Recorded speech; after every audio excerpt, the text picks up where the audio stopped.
Bismillah. Dans un petit village entouré de forêts vivaient deux jeunes époux. La jeune femme était aussi travailleuse qu'une petite abeille et son mari était un bon garçon. Mais ils étaient un peu paresseux. Ils n'aimaient guère se mettre à l'ouvrage, bien qu'il y fût obligé. Le travail n'est pas un lièvre, il ne risque pas de m'échapper. C'était son expression favorite. Et dès qu'il en avait l'occasion, il demeurait au coin du feu. J'ai un mari bien casanier, soupirait souvent la jeune femme en faisant toutes les corvées. Un jour, elle tricota un beau paletot et dit à son époux: Quitte ton poil, feignant, emporte cet habit au marché de la ville, tu peux en retirer au moins 3 ducats. Bien, soupira le paresseux, j'irai donc à la ville demain. Comment demain? Tu vas t'y rendre tout de suite, protesta la femme. Tu n'es même pas capable de couper le chaume et ne fais que m'encombrer. Alors le paresseux jeta le paletot sur ses épaules, saisit sa canne et s'enfuit à contre-cœur au marché. Les chemins de la ville passaient par la forêt. Soudain, au croisement de deux routes, une nymphe apparut devant l'homme. Elle avait de petits souliers en écorce de boule, un jupon de mousse veloutée, une jupe de lichen et sur la tête un drôle de petit chapeau de fougère orné de glands. Le paresseux était tout ébahi de cette rencontre, mais la fée lui susurra d'une voix douce: N'aie pas peur, je sais ce que tu emportes au marché. Montre-moi ce beau manteau. L'homme déploya le paletot de tricot devant la nymphe qui s'écria: Ah, qu'il est beau! Ta femme a vraiment des doigts d'or. Combien en veux-tu? 3 ducats, lança le paresseux tout en songeant qu'il le céderait même pour moins cher si cela devait lui éviter le long trajet jusqu'à la ville. En vérité, c'est bien peu pour une chose aussi splendide, estima la fée de la forêt. Seulement moi, je n'ai pas le moindre ducat. Tout ce que je pourrais te donner en paiement, c'est un bon conseil qui, lorsque tu t'en souviendras, te rapportera alors beaucoup d'argent. Le feignant réfléchit un instant, puis il se dit qu'un bon conseil est plus précieux que l'or. Il remit le paletot à la nymphe. La fée sourit en prenant le vêtement et chuchota à l'homme: Quand tu auras à aider quelqu'un, tu devras sauter à la mer et ne pas te noyer. L'homme écouta bien ces mots étranges et se les mit bien en mémoire. Avant qu'il eût pu demander à la fée en quoi ce conseil pouvait être utile, elle disparut avec le paletot comme si elle se fondait à l'espace. Satisfait, l'homme retourna à la maison. Vous pouvez imaginer quel accueil lui fit sa femme. Elle le traita de tous les noms et cria à lui rompre les oreilles. Il se réfugia donc près du poêle en attendant la fin de l'orage. La colère de son épouse ne tomba que 2 jours plus tard. Elle fila de nouveau la laine et tricota un nouveau paletot encore plus beau que le précédent. Puis elle secoua son mari et lui ordonna sévèrement: Aujourd'hui tu feras ce que tu n'as pas fait la dernière fois. Tu iras au marché et tu y vendras ce paletot pour 5 ducats. Il est plus beau que le premier, et surtout ne le cède à aucune fée de la forêt pour quelque bon mot que ce soit. Bon gré, mal gré, le mari fut contraint de se remettre en chemin. Au croisement, il vit que la fée l'attendait encore. Lui sourit avec amitié et sans attendre lui dit: Montre ce qu'a confectionné cette fois ton épouse. L'homme bafouilla et bégaya comme un écolier, mais il finit par céder ce magnifique paletot à la fée pour un nouveau bon conseil. Rappelle-toi bien, lui chuchota-t-elle, confidentiellement. Cherche-le là où pousse l'herbe et l'osier. Cette fois, l'homme ne fut pas tout à fait content du marché, mais la nymphe lui susurra: Ne crains rien, ce conseil te rapportera beaucoup plus que les 5 ducats que tu espérais tirer de ce manteau. Le paresseux la crut et se mit bien ces mots en mémoire, et ça ne lui disait plus guère de rentrer à la maison. Il lambina, et juste avant le dîner, franchit un pas de loup le seuil de sa chaumière. Aussitôt que sa femme le vit, elle comprit qu'il n'y avait rien de bon à attendre. Si elle l'avait pu, elle lui aurait écrasé le fameux bon conseil de la fée sur la tête. Mais elle se contenta de piétiner rageusement son chapeau. Plusieurs jours durant, la paysanne n'adressa pas la parole à son mari. Mais elle ne pouvait laisser inactives ses mains industrieuses. Aussi emprunta-t-elle de la laine à sa voisine et se relança-t-elle dans un nouveau tricot. Cette fois, elle fit une couverture, si grande qu'elle pouvait recouvrir 2 lits à la fois. Elle la plia en 3, la donna à son mari et lui dit tristement: Nous n'avons plus un sou. Tu peux retirer au moins 10 ducats de cet ouvrage, mais surtout, ne crains rien, interrompit le mari. Cette fois, je rapporterai de l'argent. Mais de nouveau, il n'en rapportera point.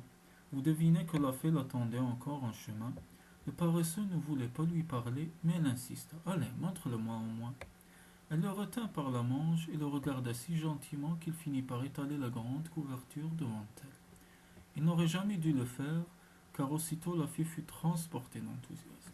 Il me faut cette merveille, déclara-t-elle. Mais le paresseux était ferme comme un roc. Non et non. Aujourd'hui, il ne pouvait rentrer à la maison sans argent. La fée le supplia à genoux, puis elle le menaça, enfin elle l'éclata en sanglots. Ses larmes attendrirent le malheureux, qui finit par lui céder à nouveau le superbe ouvrage pour un simple bon conseil. Et c'était bien le plus étonnant de tous les conseils. Si la colère te fait lever le bras sur quelqu'un, tu ne pourras plus jamais la baisser, dit-elle en confidence. Elle prit la couverture, sourit d'aise et disparut. Que pouvait donc faire à présent le malheureux? Il ne pouvait vraiment pas rentrer chez lui les mains vides. Aussi s'enfuit-il de par le monde en quête de travail. Il marcha longtemps avant d'arriver à la mer. Là, il eut l'idée de s'engager comme marin. La vie n'était pas facile sur le bateau. Il devait s'affairer comme les autres marins. Mais il finit par se faire au travail, et 2 ans plus tard, il avait totalement oublié que jadis, il paraissait sans arrêt près du poêle. Un jour, leur bateau heurta un écueil. Les matelots jetèrent le canot de sauvetage à la mer pour aller chercher du secours sur le continent. Ils ramèrent jusqu'à ce qu'ils vissent enfin la côte lointaine. Mais alors, une énorme vague se forma et se rompit sur le canot, l'emplissant d'eau à ras-bord. En toute hâte, les marins écopèrent, mais en vain. Déjà le canot menaçait de couler. Quelqu'un doit se porter volontaire pour quitter le bateau, cria le timonier. Sinon, nous allons tous périr. Je donnerai la moitié de mon chargement à celui qui se désignera, promit le capitaine. Alors l'ancien paresseux se souvint du premier bon conseil de la fée. Il se signa et sauta à la mer.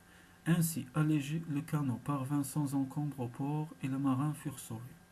Le paresseux réussit lui aussi à nager jusqu'à la côte. Ses camarades l'accueillirent en héros.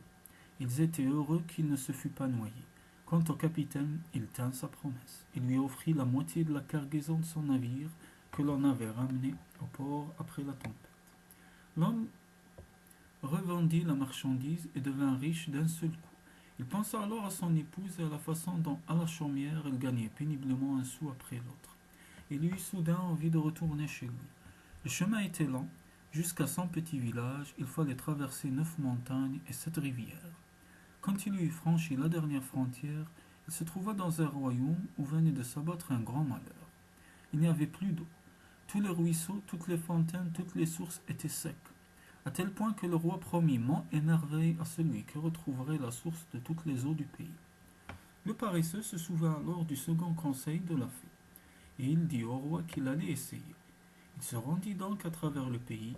Partout, ce n'était qu'aridité, sable, pierre, terre craquelée. Soudain, un lièvre traversa le chemin. Bizarre qu'il soit aussi dodu, se dit le paresseux. Il a le poil brillant comme de la soie. C'est bon signe. Où peut-il bien aller brouter? Il bifurqua du côté où l'animal avait disparu, et peu de temps après, il arriva devant un profond ravin au fond duquel, surprise, poussaient des osiers et de la haute herbe verte. Il appela les gens en leur disant d'apporter avec eux pioches et pelles, et il leur ordonna de creuser à cet endroit. Peu de temps s'écoula, et les piocheurs tombèrent sur une source vive d'eau cristalline. Elle était si puissante que son flot jaillit aussi fort que celui d'une rivière et envahit bientôt tout le ravin, puis son cours tumultueux prit le chemin de la contrée aride. Le roi et les gens remercièrent l'ancien paresseux d'avoir irrigué de nouveau leurs terres.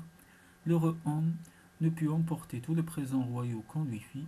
Pour 2 sous, il s'acheta une charrette, y mit tous ses cadeaux, claqua du fouet et s'en alla tout droit chez lui.